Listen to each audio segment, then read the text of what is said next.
gonna make a holder for this. Then we're gonna sell it back to Jake's customers. Might as well. We're making money, boys. I'll be done next year. I'll be done next year.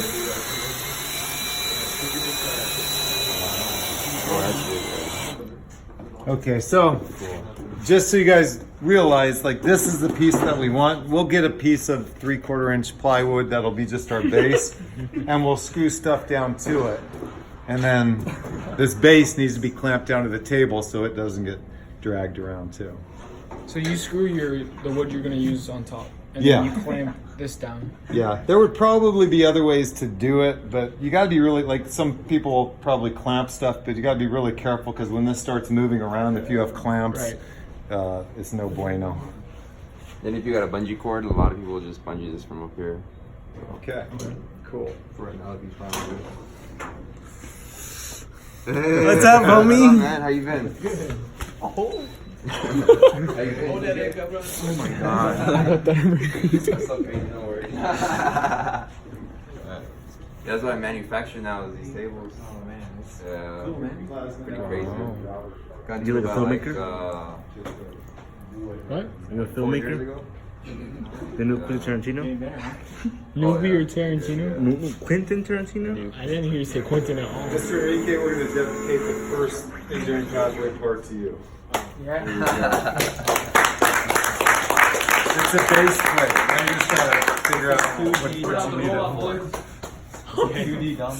I should have It's a base plate waiting for Application. an application. What do you want to engrave? I want to engrave P.E. Pope Enrique. All right. The initials. What's your middle name? Classified. P.I.E. Okay. Pie? Unless you want to do the district logo. We don't want to take time to do that. We're just going to do P.I.E. on a circle or square. What would you rather have? So you just click the text. Yeah, Circle. text. Then you type out your text here. Yeah. Then you're gonna select your So selection. you guys might want to watch. He's actually designing it right now. Oh yeah, here I'll start it up. He's gonna. So we're gonna do Mr. Enrique's initials, which ironically are P.I.E., and we're gonna put it on the circle, ironically, which is the ratio of the something to something on the So I'm That's a gonna hit conference. the horizontal text tool. Click once, and then we're gonna type in PIE. That's you. Then after that, Is it Iglesias? I'm gonna hit enter, and then I'm gonna go over here to the selection tool. I'm gonna select our part. Then I'm gonna go over here to view. Actually, you know what? It's gonna be under. Okay, so we're gonna do edit, change object type. Then we'll go over here to lines. Then we're gonna hit OK. Just so you know, you guys are going to do this when you do laser engraver stuff too. You're going to have to convert stuff to lines. Yeah. Then we're gonna want to take our solid line away from our outside line. We're gonna delete that. Then we can go over here to our circle tool. We'll do like a 5-inch diameter circle. She's gonna have a pie coaster holder. Now let's say we want to get this a little bit bigger inside of here. We're gonna go ahead and highlight it. We can move it over. Then on the bottom left down here we have our scale tool. So we're gonna click on that. We're gonna click on the very end left side of it. Then we're gonna click on the very right side of it. Now if you want to make this smaller, after you click on the right side you go this way. If you want to make it bigger, you'll move it out this way. So we're gonna make it to our right here. Okay. Now if you were to try to just plasma cut this, your center of your P would fall out. So in like a plasma cutting instance, you would want to draw a couple of lines. And then you would want to delete these lines. So go ahead and delete that quickly. I just want to, like, this is Let's see. really important. And there are other fonts that actually do this for you, stencil fonts. But, Yeah. So for something like this, you could do it inside of Inkscape, which is another software on the computer. It'd be a little quicker, but for this you just kind of have to draw it out. And then right here you can use your 3-point conic. Who's got my thigh? In Illustrator or CorelDRAW, there's actually some better tools. Yeah, you can use those for too. doing this. Yeah. But basically, you just do something like that. So You need to leave that line. Zoom out for a second. So just to make sure you guys understand, if you didn't do what he's doing and he would also make a little gap right there, then that whole piece falls out and you don't have a P, you have just a big sort of Right. cutout of the outside diameter of Yeah. the P. So this becomes like really significant both on the laser engraver too when you're trying to cut things out, signs and stuff. You either need to use a stencil font or you need to go in and do this stuff. Also, if you're doing, well, lots of things you'll want to do. So you can undo all of that and go back to that.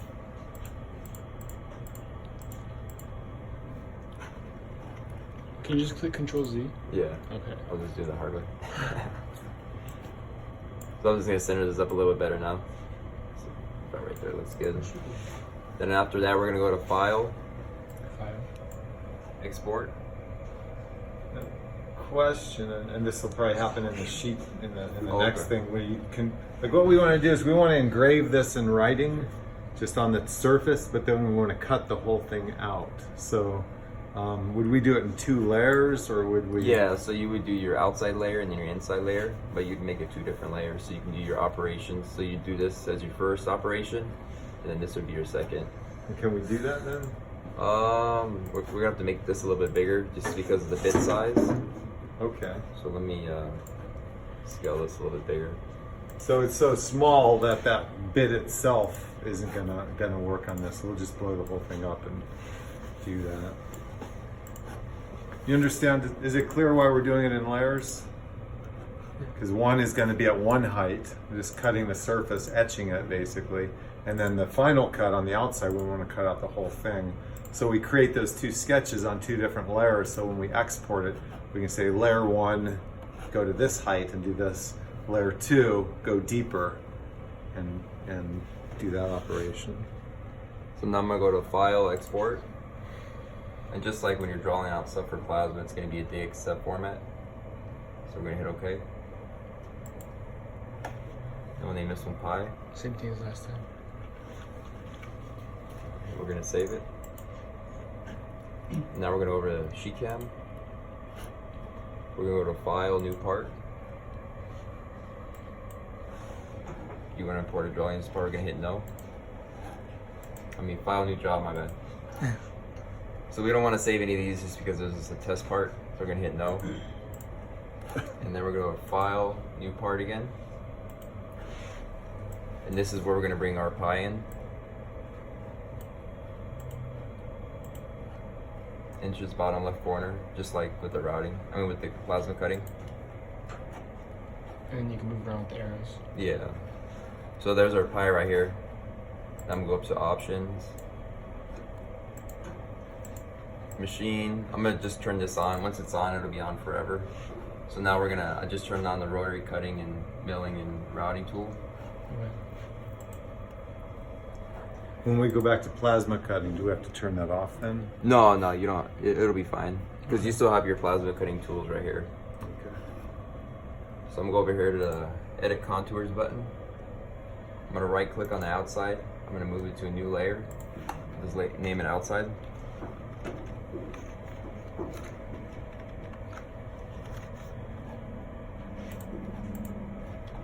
Now I'm gonna go to our operation. Now you have a pocketing tool, and then you have your regular contour operation. So pocketing tool is gonna be like if you wanna just engrave everything out around the Pi. If you wanted the letters raised, Yeah. you want to just take everything else down. That's cool. Now for this, I'm gonna have to create a new tool. So I'm gonna name this, let's see, we're gonna do a router tool. We'll name it, I think it was a 1/4 inch bit you gave me, huh? Pretty close. Yeah.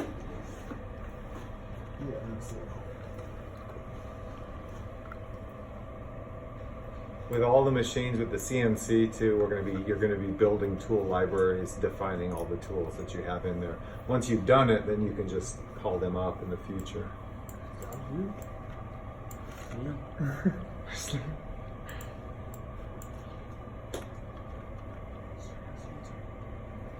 So for this, I have a library too I can send you for the routing.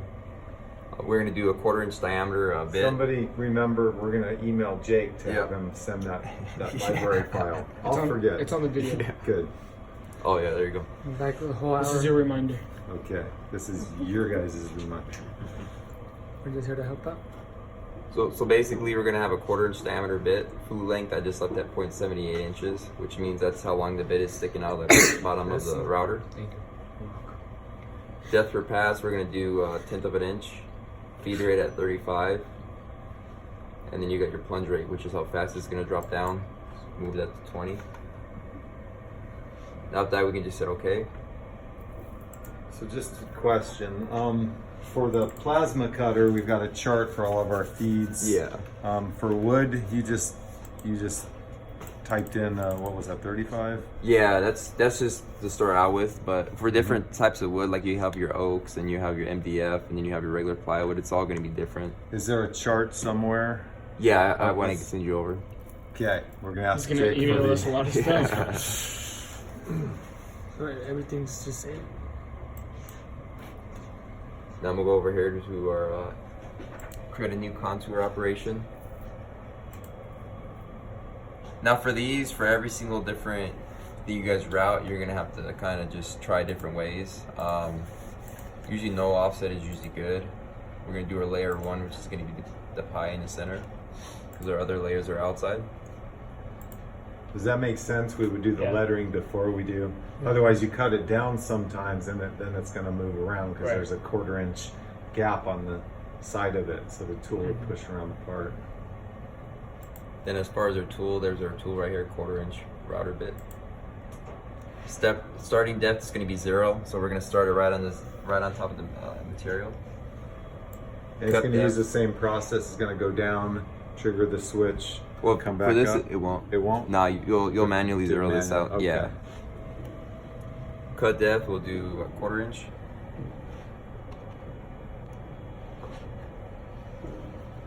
We're gonna leave our depth per pass at 0.1 inches, which is gonna be right here. So every time it goes over the piece, it's gonna go down 1/10 of an inch.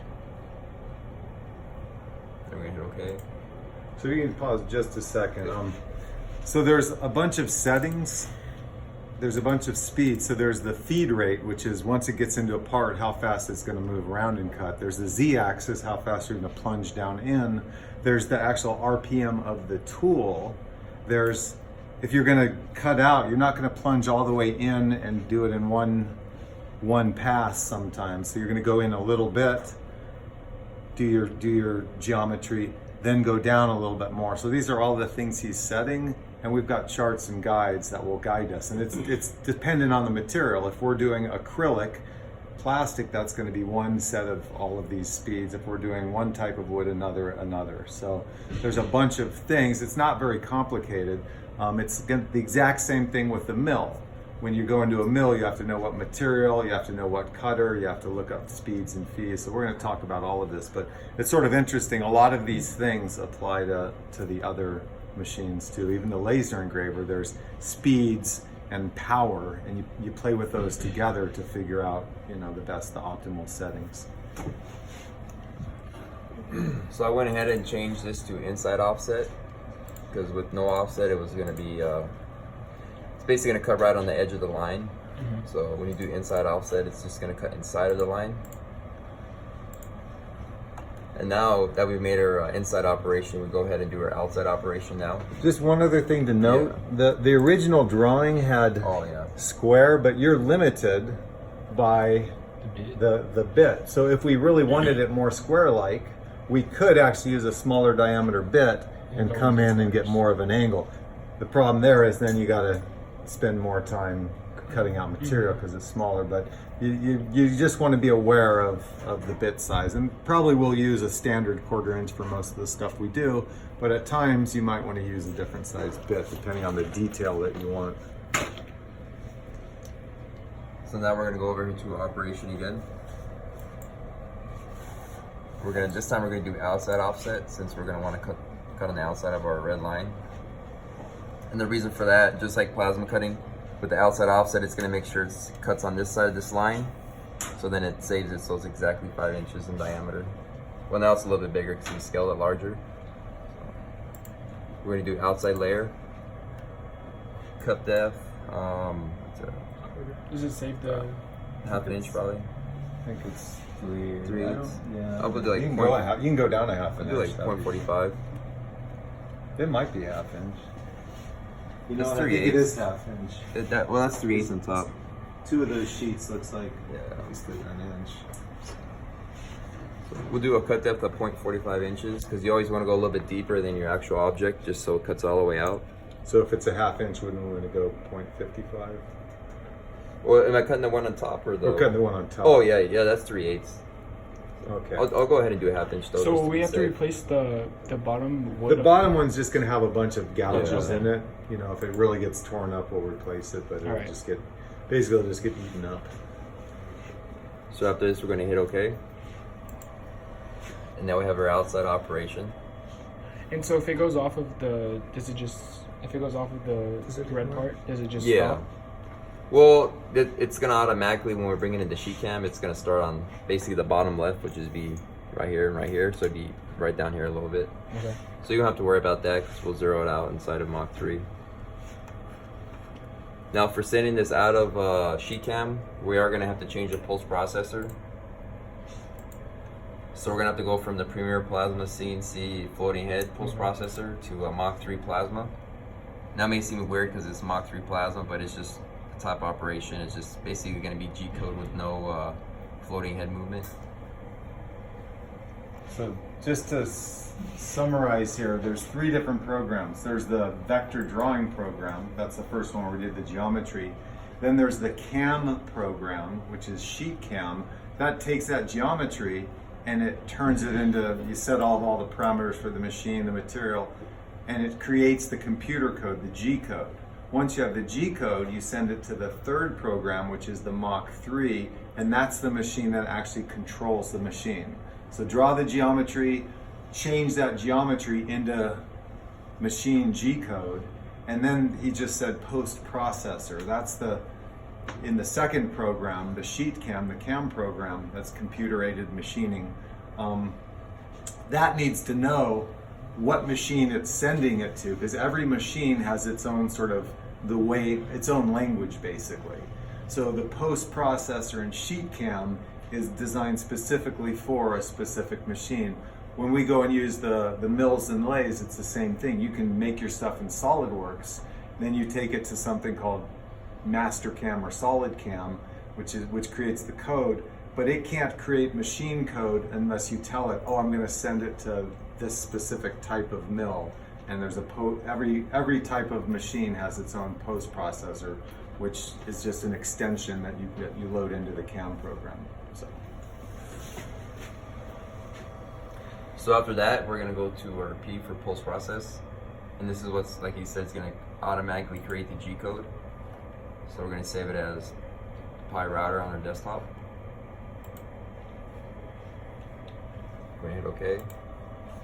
Just like before, now we're gonna go over here to Mach 3. We're gonna load the G code.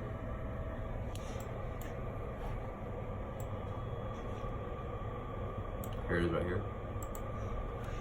We're gonna open that up. Does it automatically replace the G code already there? Yeah, it automatically closes it out and brings a new one in. Nice. Now we're gonna wanna- It's there, it's- Yeah.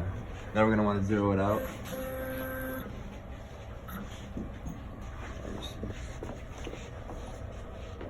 I'll put that way up in there. So basically, the best thing to do is just hold this up on the side. You can even take this off too if you want. It's just a dust card. Or another thing you can do on some of the other machines, you just put a piece of paper under there and you slide it back and forth until Yeah, you can go do and that. stick. That's a good idea.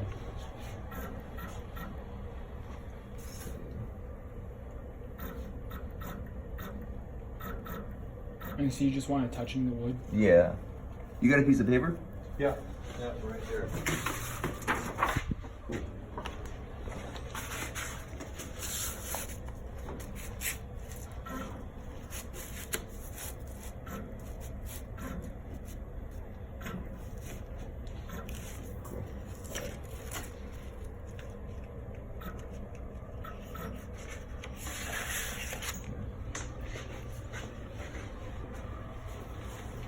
So after that, we're gonna zero out our X, Y, and Z. And then now we can go ahead and turn the router on. So plug it in. Yeah, it's already plugged in. We need to flip the switch, right? No, it's already good to go. We'll need to flick the switch for the or is the 220 just for the plasma? Just for the plasma. So the machine is good. Yeah. And we're gonna hit start.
Back up to this and it'll suck up all the dust.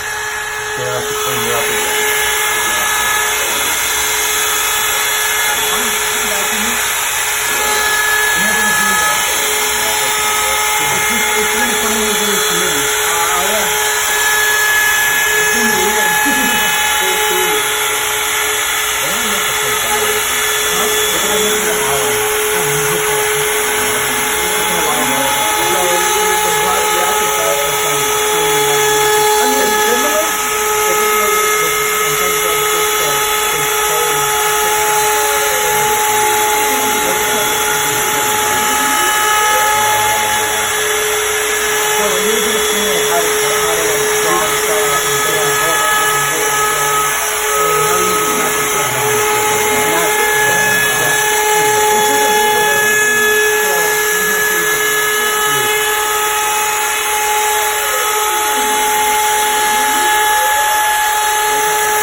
Going by hand.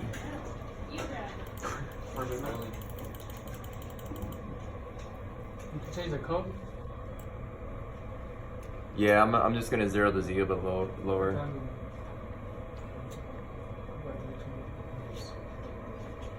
Are you gonna leave? Yeah. You don't have to. I know. You're an officer. Nah, they can stay. I know. They don't need to leave. Only the president President body. She's been saying the same thing you've been saying. Literally. The whole time. Yeah, that's all I've been paying attention. Oh, we know. Yeah.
That's That okay. didn't even pass half inch.